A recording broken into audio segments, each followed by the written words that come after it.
Un'organizzazione criminale dedita al traffico internazionale di stupefacenti è stata smantellata nel corso di una vasta operazione dei Carabinieri del Ross e del Comando Provinciale di Salerno. 19 persone tra siciliani, calabresi e romani, con collegamenti anche in Germania e Olanda, sono state arrestate dai militari con l'accusa di associazione per delinquere finalizzata al traffico di droghe ed altri reati. Il blitz ha visto l'impiego di oltre 100 militari dell'arma coadiuvati dalle unità cinofile.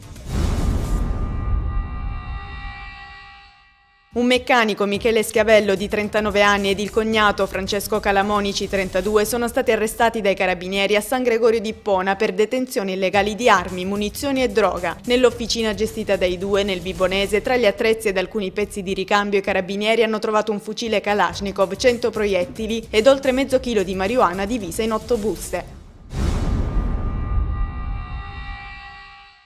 Il finanziamento di 3 miliardi e 500 milioni di euro assegnati alla Calabria dal governo sono insufficienti. A sostenerlo la vicepresidente della giunta regionale Antonella Stasi. La somma proposta dal governo è quella relativa al riparto del fondo sanitario per il 2011. Per questo motivo la giunta Scopelliti chiederà al governo di avere risorse adeguate. Analoga richiesta è stata fatta da altre 7 regioni del sud. Il Consiglio regionale ne discuterà nella seduta del 31 gennaio.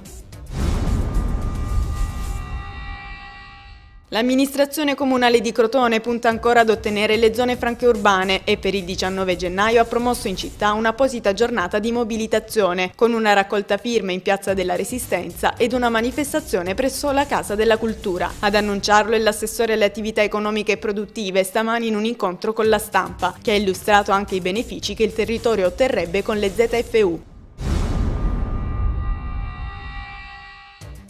Il presidente del Senato, Renato Schifani, oggi a Reggio Calabria per incontrare gli animatori del locale Villaggio dei Giovani, istituito in un immobile confiscato all''ndrangheta. Si tratta di una struttura gestita da un'associazione giovanile nella quale si svolgono attività ricreative, formative e culturali. Successivamente Schifani in prefettura per un incontro con le autorità locali per poi spostarsi al Palazzo di Giustizia, dove è previsto un incontro con i vertici della magistratura locale.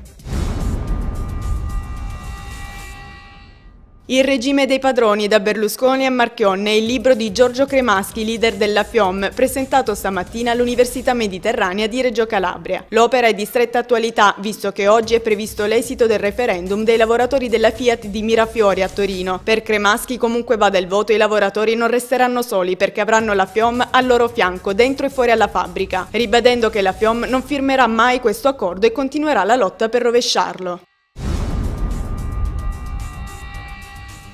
La cooperativa sociale Agora Croton ieri ha pulito il giardino intitolato a Falcone e Borsellino a Crotone. Nell'occasione è stata illustrata anche l'intesa tra la stessa cooperativa e il comune, in base alla quale i volontari si prenderanno cura nel corso dell'anno di questo luogo, simbolico proprio per la sua intitolazione. Hanno contribuito alla pulizia anche l'assessore comunale ai lavori pubblici ed il presidente della cooperativa Pino De Lucia. Al termine della pulitura un camion ha portato via i rifiuti raccolti.